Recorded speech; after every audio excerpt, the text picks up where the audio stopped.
start with roll call. Bruce Schubert. Alex Arroyo. Jennifer Norrell. Are there any public comments? No. Oh. Bob Elverson. Yep. Sorry. No public comments tonight. So if we could get into the informational items. Sure. Thank you, Mr. Schubert. I've got quite a few informational items for you this evening, so we'll kind of go through them. I'll pause as we're going through and see if there's questions. There's a couple of them that we'll look for board action on later this evening because of either emergency or just the timing of them. But starting with 2A, the Career and Technical Center update. Just wanted to provide an update to the board. Cordigan Clark and FH Passion have begun collaborating together to look at the completion timeline for the Career and Technical Center. We took a look at that August 2026 date and worked backwards to create a plan to make sure we stay on target as far as the timeline for that. We also have some updated renderings that I'm going to ask that Andy Allen go through as we're going through there. We'll kind of stop as we're going through to talk about some specific areas. The first one there, that's just an overview as you look from Indian Trail Road, kind of a overview of an updated rendering of the outside there. Next is looking at it once again from Indian Trail from the front side there as well, just kind of giving an overview of what it would look like from the outside. I remember the board meeting I was at previously. We had some conversations about what that outside would look like if there would be an outside area for students to sit at. And you'll see the rendering of the next one, Andy. One more slide, please. You can see we took that area kind of out there and we have some of the graphics on the outside there to update what it would look like.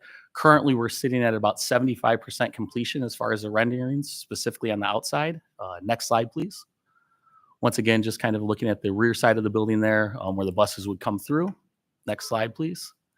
Interior, where the atrium would be there, just kind of the welcoming center for students as they come in. Once again, kind of looking at that split level there where you can go up and down because we don't have classrooms on both floors there. So kind of giving an overview of what that would look like on the interior there. Next slide, please. The lunchroom multi-purpose area there for students that are there to eat lunch. Just a general hallway of kind of what it would look like there as well. And then a classroom setting, kind of a larger venue if we had multiple students in there and we were going through another area for that as well there. Another classroom setting. And then this slide, this is where we get into FH Passion and Cordigan Clark have been working together to look at the bid packages. And we're actually proposing going out in two separate bid packages, where one would be the exterior and groundbreaking and kind of the shell of the building. And that would be bid package 1. If you look down the third yellow line there, underneath there, that's all of the information for bid package 1. I know it's kind of small when you look on the screen, but it is in your board packet there as well, so you can review those dates. Oh, nice. And then the second portion would be where we really looked into getting into the nuts and bolts of the interior there, and that's all of the information that's below that blue line, the second blue line from the first blue line from the bottom there. So it kind of gives just a general idea of what we'd be looking at from a timeline there as far as when the bids would go out. There's a couple key things when we look at it that we've got to come to some consensus on in the near future. The first is taking a look at the patio on the second level there. When we talked about putting in a hydroponics portion up there and a garden up top there, we'd have to come to some consensus with that as we're looking to get the drawings and renderings updated there. And then also we'd have to take a look at the driveway there because of the exit on Mitchell Road. So I'm going to turn that over to Dr. Norrell to talk a little bit further about that. Okay. Sure. So there is a rendering that we shared with the board about 2 months ago where we worked to add that opportunity for a green roof. We talked about many of the new buildings in the city of Chicago. It's required that a certain percentage of them have a green space on the roof. And we thought if this is going to be really a STEM-like career center, that we certainly could do that. Again, we're looking at everything, all of our technology in this building being cutting edge and forward thinking and future thinking. And so we looked at an opportunity that existed in the space there to be able to develop that. Also, beyond just being green space, really being able to build out the possibility for hydroponics. That was one of the pathways that was discussed when the high school, probably about 1.5 years ago, did their presentation on pathways for STEM-related careers. And so that would give us a lot of opportunities with that, not only for that particular pathway, but also it would give us an opportunity. I know one of the things I've heard our staff talk about since I got to the district was the greenhouse, and constantly trying to raise money, but never quite, we have a couple of STEM schools, but never quite getting to have that space because of the cost in doing that in any of our existing buildings. if we obviously have that, like we're going to have about 8 classrooms, some of those will be science labs in this building.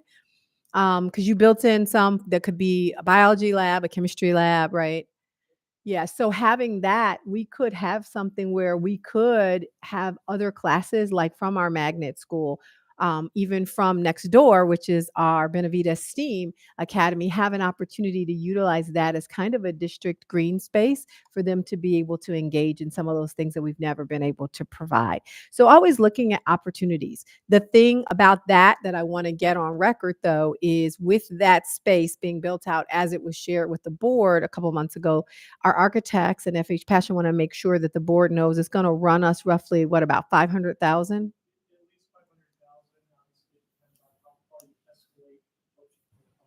Right. Yeah, with the structure that has to go in there to support all the weight to go up on the roof and drainage and stuff. For the class and the drainage, if they have we have a full class that goes up, whether it's middle school kids or high school kids. So we're just sharing that information so that the board has an opportunity to come back and ask questions before we get started. What's the anticipated time that the deadline for this information for the bids to get? We're looking to go out to bid in 2.5 weeks for the shelf, which includes the structure, which would be part of that piece. Got it. So the goal would be to have some answers here very soon. If not, then we could go out later and then or we could build with some contingency allowance. Okay. So that's to be added in later as well.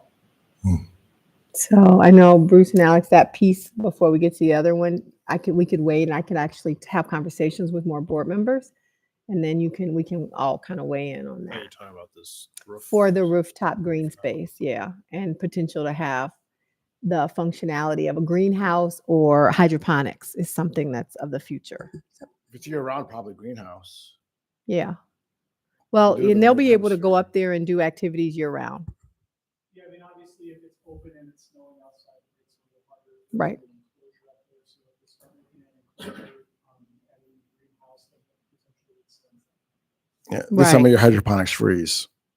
Well, yeah, there's a lot of things that have to be thought through and how that space is going to be used and Mhm. to what level. Yeah. And it's so early from a budget point of view. How much are we talking difference wise, hydroponics versus greenhouse? I don't have the numbers for you right now. Yeah. Just curious. Don't even try it. We got time. We have And then time. if we have that space, if the board doesn't want to do it now, they'd have the potential forever to do it. Because I know at Firma, one of the things that was an issue was just we don't even have a location. So if they had the baseline of that, they could expand upon that in the future if they wrote a grant for it or they had a budget later down the line. Once we have the capacity, we could add on it later too, right? Correct. So the big piece is to have the structure in place now because you can't go in and have the structure once the facility's built out. So if you go in there and reinforce the roof so that you can put it up there later, if you don't have the money for the greenhouse now, at least that you have the structure there in place so if you do have the money, you can have that down the road. Yeah.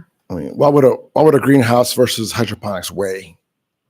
Well, Ballpark. hydroponics can start to flow into the greenhouse. It depends on how you start to break the two apart. You have some internal, some external, so there'll be a lot of different things. I mean, it can, I don't. It's all hypothetical right now. Just, Yeah. I mean, it could grow exponentially depending on how big the greenhouse is. Are you heating the greenhouse? What type of lighting?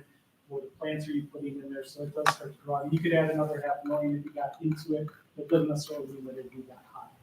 Right. Okay. I'm a former science teacher, so I'm really pushing for this green roof, but I definitely want the full board to be knowledgeable. Can we go back to the first schematic?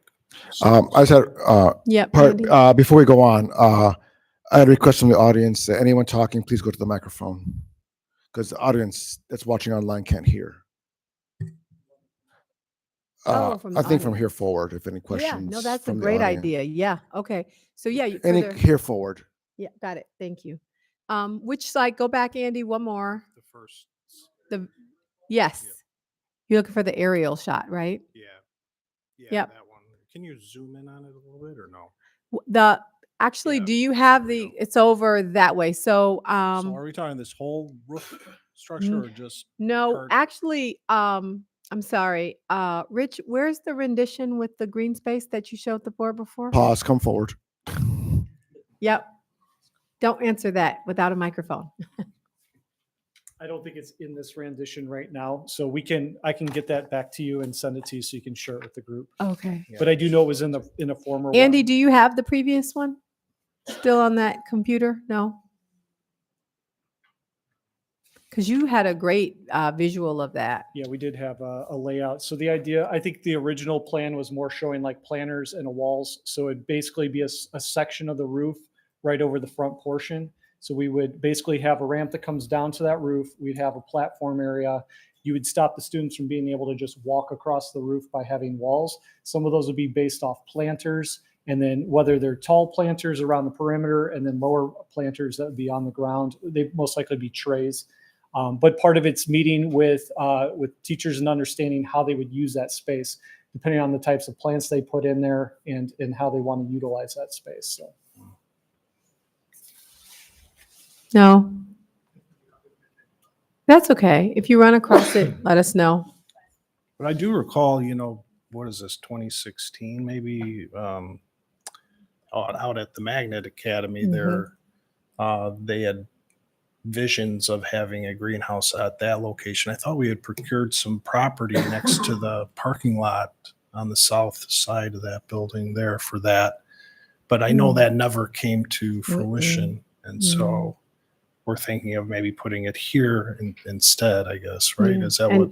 Yeah, and then that way, like we do with the rec center, if teachers want to field trip it, or if they want to do a project and utilize that space or have it as an educational option, certainly that would just afford us because it would be in the district. Kind of like we did with the TV studio, Right. just being able to have that's something that a lot of high schools have or a lot of, school districts have. So having that at the Resilience Center just allows that as an opportunity, even though it's not in the actual high school. So the greenhouse could be a site like that so that we could have it, that middle schools could access it too.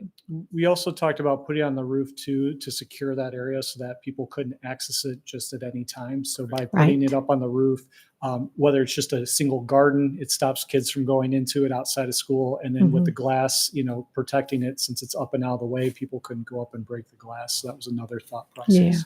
Roughly where the schematic would the rooftop garden be? It's kind of up in the upper left-hand corner. It's over the existing building. Okay. Yep. On Is the, where that would go. the old Frank's nursery. So where, so where the 2-story pieces here on the right side, there's a door that walks out and it would go directly on. So you'd have a direct rooftop access from that second floor hallway. Would it be, I guess, an exit too, or that's just one entrance? It One wouldn't way? be an exit because there's no stairs going down from there. It would just be an access to the rooftop piece. One way in, one way out.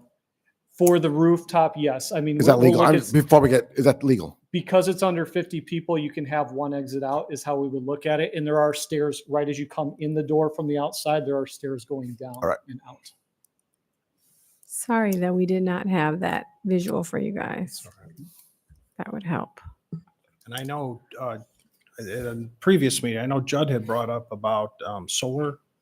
Has that been looked at at all? Is that just not a feasible option? Or? It hasn't been looked at any further. It is, I mean, there's always the options to be able to do that, but I was asked to just kind of hold at the moment on that. All right. I'm just sure. I said, sure we said about solar panels. Yeah. Yeah. Good idea. Maybe a windmill or two in the back. Yeah. What's that? A windmill or two. Why not? We have the space. Be Just self-sustaining. curious if that was looked at.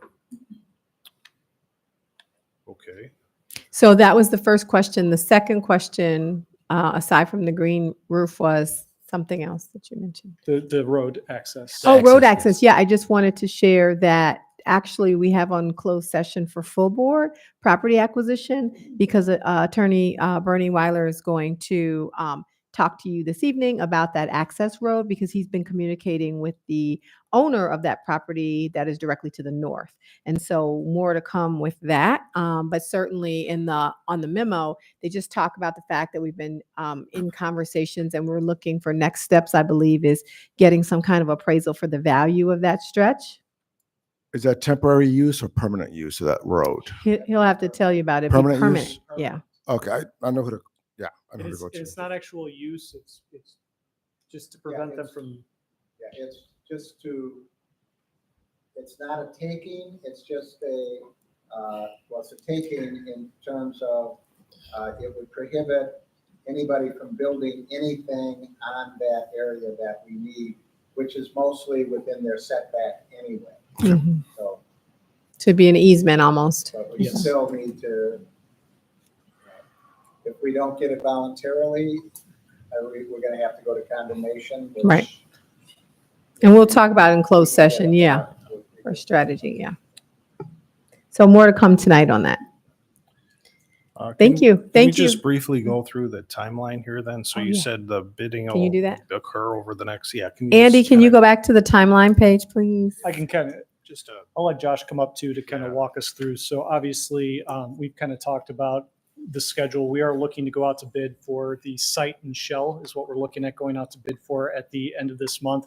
That would allow us to start getting things ordered that have long lead times. So that would be the outside structure, the steel that goes inside, as well as getting the site in place.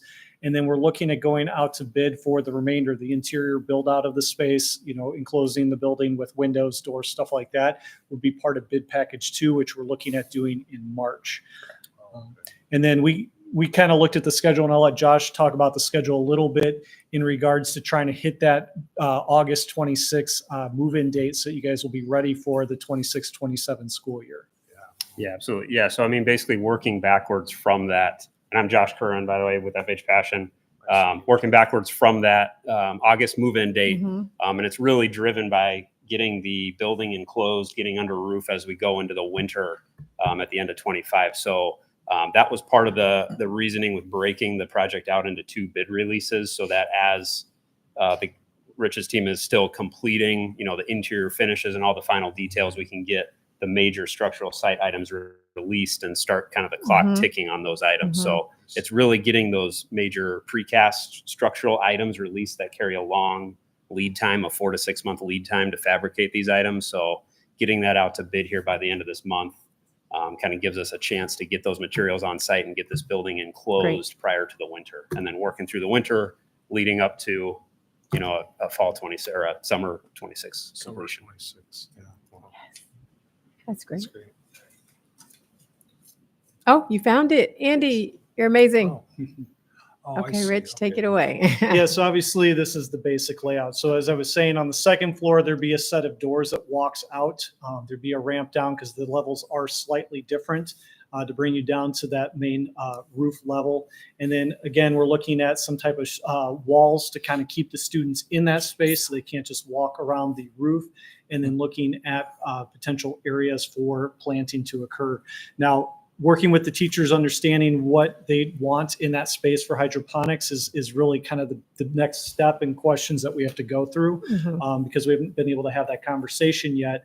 But with the idea of moving forward with this, we can make sure the structure's in place and then we can work on getting the other pieces in bid package 2. It's not the whole space, it's just a portion of that. Yeah. Yeah.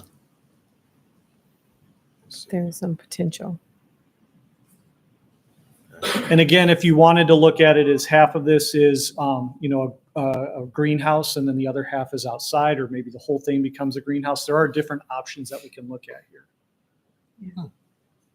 Or they can just have the structure put in place so that they have future capacity to do that. So there's actually a couple options. Yeah, so the lower space, we're going to be gutting it from what it is right now to build it out for the new EA facility. squared. So while it's empty, we have the floors open. They can widen or put in bigger foundations, add the steel that's there, get it all in Nice. place. Okay. And then that way you're not tearing apart that whole space that's being done now. That's the space that's currently EA squared. Or the Actually, and it's the just behind it. It was the state space. So the EA squared Oh. portion is coming off because of the drive that we have to put in to Got connect. it. So it's what used to be the state agency in there. Correct. Got it. In the corner. Well, I certainly, support entertaining that. I mean, the board can entertain that, but like you said, I don't know if it was you, Dr. L, or whomever, I'd be very interested in what the staff, Oh, yeah. feels would be beneficial for the students there. Absolutely. So however we get that information, I'd be interested in that, you know. Yeah, we just didn't want to move to those conversations from this level to having them with staff until we just shared with you Yeah. that there would be a cost because of the necessary reinforcement. And I wanted to make sure that this committee was knowing that we were going to go forward and have those conversations. Yeah. Because they'll be quite excited, but I just didn't want to do that outside of here. So we'll go forward with that Okay. and kind of collect that information. All right. Alex, do you have anything else on that? And I'll also poll Ms. Johnson too, Yep. just to let her know that she's a numbers person. So Yep. I'll make sure she knows the different options and the value. And if nothing else, maybe just to do the structural part. So it's a possibility in the future. Right. Okay. Yeah. It is up to us, but it's, the merging is a requirement that the city would want to see accomplished. Now the BSA, would that still hold its name? Oh, Like, you know, absolutely. each This is just individual- just like right here, we're in the Bardwell community, what's called for this whole parcel, but we're still East Aurora School District. So the Bardwell community consists of East Aurora School District. It consists of the Bardwell residences. It consists of even the VNA part that's coming, but it's all those different entities. It's just the name on the books of the entire parcel, if that makes sense. That's what would be it would be on the plat. Yes. We would file a new plat with the Okay. county that would identify this land. Yeah. So it would not prohibit us from naming any. Each individual. Putting whatever names we want on the individual buildings. Okay. Yeah, because my concern was we need to be No sensitive. objections. We need to be sensitive to like the BSA or Oh, our facility on absolutely. Breckinger Road, or some of those that are named Yes. Um, And they'll be known by those in names. memory or honor of Oh, yeah, you know, absolutely. Yes. people. So Yeah. okay, They'll keep their individual names. Yeah. I have no objections. No objections. Okay. Well, it's going down tonight for action. So if you get questions, you can toss it to me or All right. perhaps Attorney Weiler. Be That better. sounds good. He'll be at the table tonight. All right. Thanks. Okay, Thank Bob. you. The next informational item is the roofing replacements at Dietrich and Johnson. On December 17th, 2024, bid results were received. We received 5 bids for those, and the lowest responsible bidder was Melcor Roofing at roughly $536,000, and that incorporates both of the roofing replacements at both of those locations. And these were amounts that were built into our 5-year plan when we were looking at our 5-year buildings and grounds plans there as well. So this would just be informational tonight. To bring it to the B&G committee, and then the timeline for decision would be that January 27th, 2025 board meeting. All right. No objections. Thank you. Next, we have the window replacements at Dietrich and East High. When we look at this, this went out to bid on December 20th, 2024, and we received 3 bids. We're recommending at this time that we don't go with the lowest bidder because, in our opinion, at this time, with our past experiences, it's not the lowest responsible bidder. Mhm. And that's because we've had some issues with the contractor in a recent project. So what we're recommending at this time is to go with Light Construction, who came in with a bid of $1,049,700, which is roughly $100,000 higher than the lowest bidder. But once again, that lowest bidder is a local company that we've used for a recent project, and we've had concerns with not only the timeline, but also some of the additional costs that they've incurred as they've gone through that project. Which one, Mr. Hoverson? What was that? Which one do you want to use? Light Construction is who we're recommending using. Construction Inc. was the lowest bidder, but once again, when we met as a B&G team, we didn't deem them to be the lowest responsible bidder because of some of the issues we've had with that project at Waldo. Very good. Oh, okay. Mhm. Are there further questions about that one at all, Mr. No. Arroyo or Mr. No, Schubert? sir. And that is down for action tonight to reject those bids. And we'll be back then to award that one, right? Or is it written? No, I'm sorry, such? Dr. Norrell, this is the one to go on January 27th. Perfect. The other one, the right rejection is the other one that's coming up for the. Oh, got it. Yep, Okay. So different this will project. come to the next board meeting. Very good. All Just right. giving you a status. Thanks, Bob. Thank you. Yep, no problem.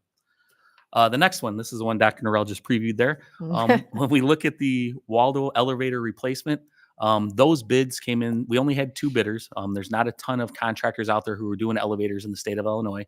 And those bids came in substantially higher than we thought they would for a full rebuild of that. So I'm going to talk a little bit about that, but also turn it to Dr. Norrell because we're recommending at this time to reject those bids and look at the potential for a modernization, which would come in probably a quarter to a third of the cost is what we looked at with these initial bids here.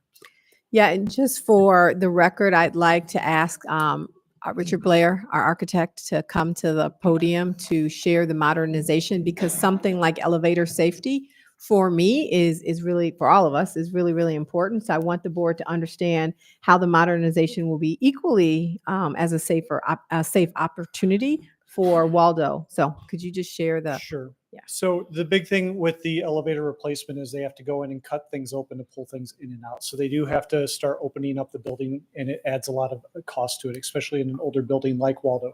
Modernization process, they basically are going to keep some of the basic pieces in place. So the steel structure that was in place for the existing elevator would remain. Those pieces tend to last for a long time, the piston the same way. What they do is they go in there and they replace all the electronics.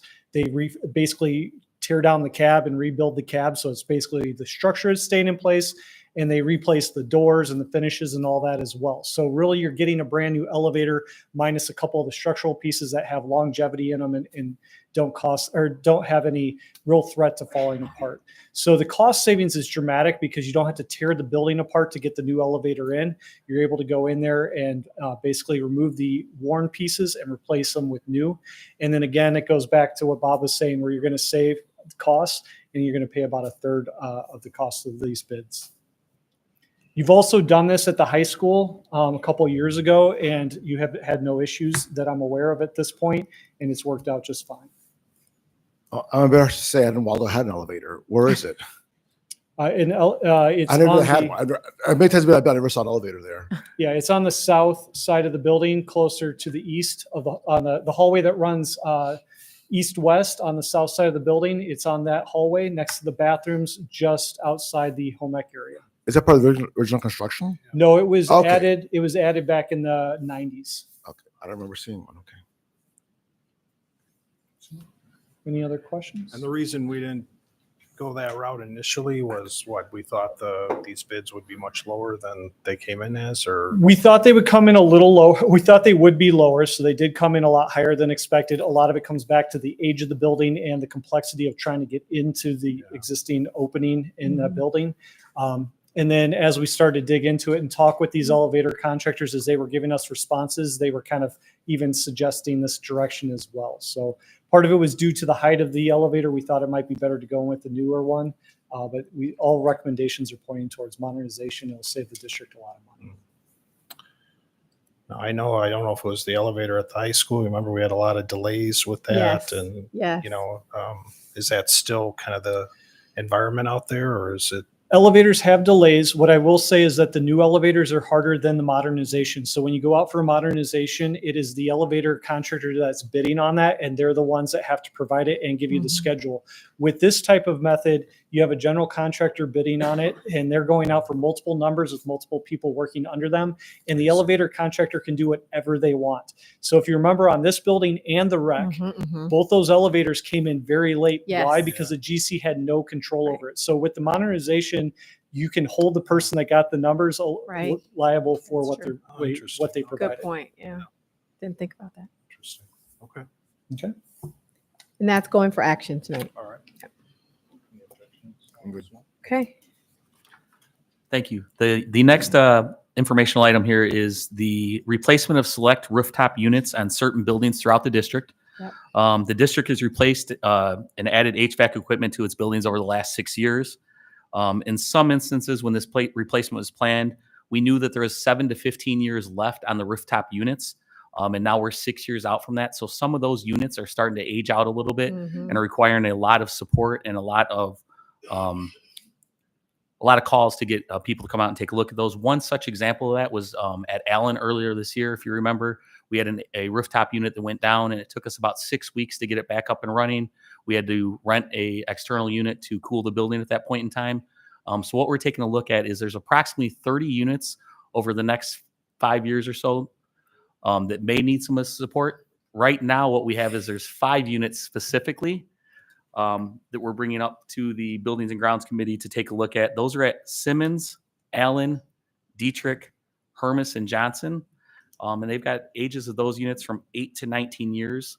And in talking a little bit with Mr. Magazzini, the reason we're looking at those units specifically is there's large portions of the building that those units cool because they're larger units that are on the roof. and those are start beginning to require some service as well. So this would be more of a taking a look in the future here to see exactly what we need to do. But at the current state, there's 5 units we're recommending taking a look at because they are beginning to create some issues as far as cooling, and these are rooftop units specifically. Are these, covered by train, or just before the train came in? So these units, actually, this would be working with Train. It's a turnkey operation working with Train. And it's a little bit simpler, like than when we had to go in and abate and take out certain walls, et cetera. It's just a rooftop unit. It would be working with them through a co-op. So everything would be handled directly with Train for those units there. For the replacement repairs. Are these covering the warranty from the? These ones aren't because of the timeline The we're at, timeline, because they're okay. 18 to 19 years old. So these are not covered under warranty. These are some of the rooftop units specifically that would work with Train to come out. It would be a turnkey operation where they would handle everything for these 5 units specifically. Thank you, sir. So at Simmons last summer, we had done some work there, correct? And we rented a unit there, portable outside unit. So Yeah. what is this in addition to that?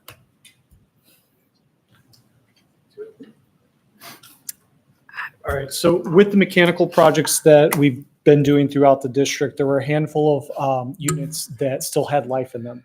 So So Simmons wasn't completely replaced. Simmons then? was, well, most of them were like 90% replaced. So if we go to say Allen was done about 4 years ago. The design process of which units we were going to do started 7 to 8 years ago on what units we were going to replace. So what we didn't do is if a unit still had life in it, we didn't want to rip it off, get rid of it, put a new one on and lose 7 to 8 years of life out of a unit. So what we were doing is leaving units that still had life in them on the buildings with the idea that we get more revenue out of that before you replace them. So some of the units like on Allen, which was done about 4 or 5 years ago now, I mean, we're starting to get into the cycle now. Some of those are starting to have issues. Allen might have been done 3 years ago, sorry. Some of those units are starting to get to the end of their life, and before they run out completely, we're trying to replace those at this time. So Yeah, it's just, we were just at Simmons last summer, doing work, mobilizing crews, disruption, all that. And now we're coming back to do this. I'm just curious why that wasn't included in last year's work. Like I said, some of these units are, maybe Austin could speak a little bit more to the units specifically themselves, but a lot of it was picked based off the life that was still left in the units when we were going to do the mechanical services. I think some of them have started to have some issues earlier than expected, and that's probably why it was left in place and why it wasn't replaced earlier. And then, Mr. Schubert, I can add some because this is actually my agenda item.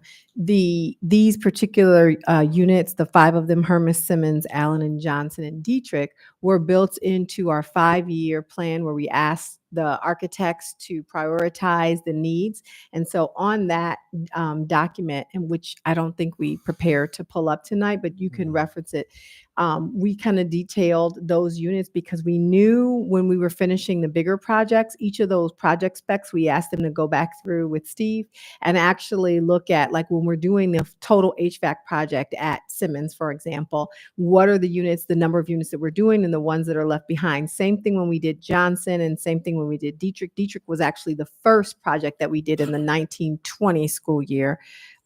They were in our first group of schools. And so of those, what we can do is we can provide this committee with that information from the 5-year plan again, which basically details, you guys detailed a cost at the bottom of that so that you knew exactly that was built in and there was more backup documentation. So we can bring you back.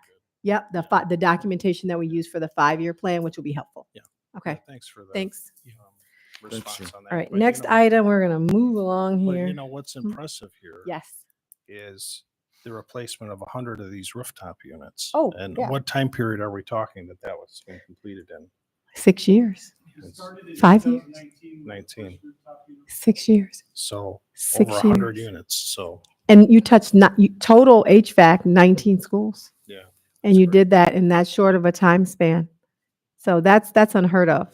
It's unheard of without a referendum. And the board did it Yeah. without raising taxes. So kudos.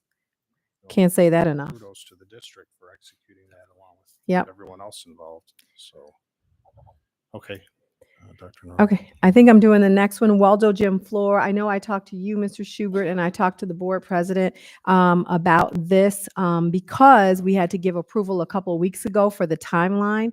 But I will tell you that the company that is doing the Waldo Gym floor did determine, after initially working with the architects to say they could do it for one price, determined that there was a subfloor. There were issues with the subfloor. And so because of that, they had to let us know that they were going to need an additional probably $92,000 to be able to finish the floor on time, which is of critical importance because we allowed them to do this project during the school year. And so the time that we built in working with Waldo was going to be a plan to be able to have the students there do their health unit. So they were in the classroom instead of using the gym, because as you know, gym is a requirement. PE is a requirement every day.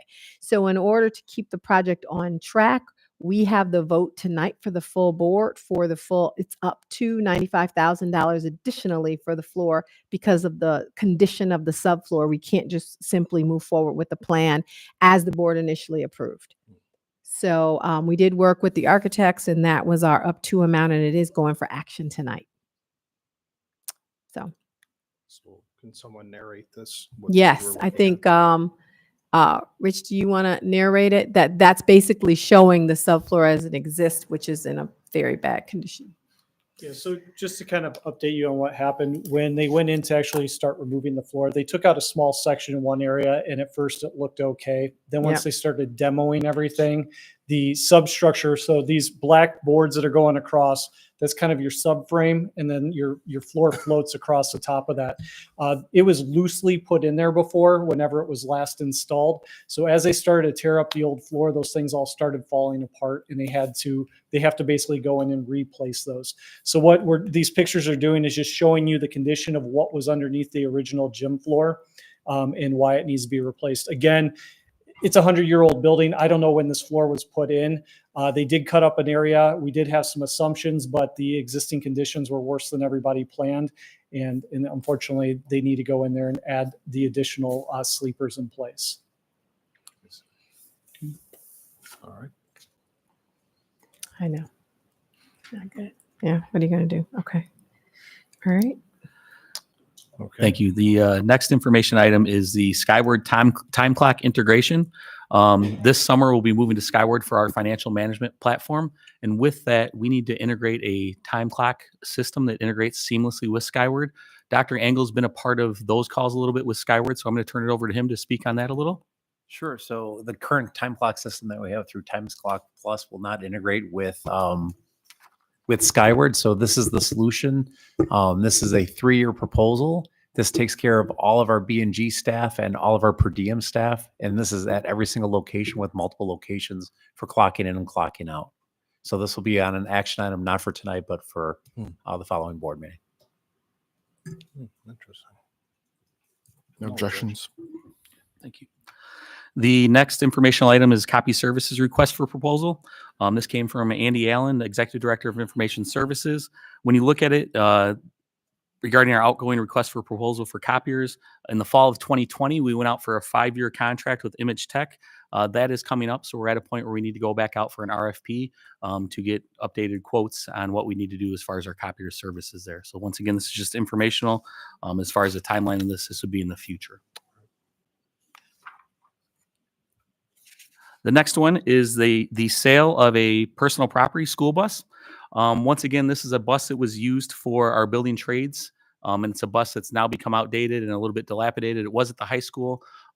It was getting vandalized occasionally, so now it's being set at the hill.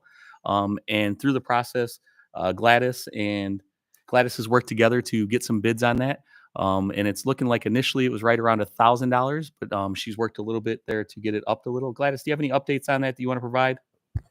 Sure, thank you. I didn't do it alone. Nick helped me. Worked his magic. Excellent. Yeah, so we do have a bus that was used for our trades program, and it's been non-mobile, I think, now for 2 years because our teacher that had the CDL is no longer with the district. The new person that came in didn't have one. So it's kind of been immobile over at the high school. And with us doing pavement, we kind of had to move it. It was vandalized. So we were like, what can we get for this, right? We're not utilizing it. So we did get a quote from Edelman's Truck and Equipment at $1,000. That's their job. They come and buy old school buses.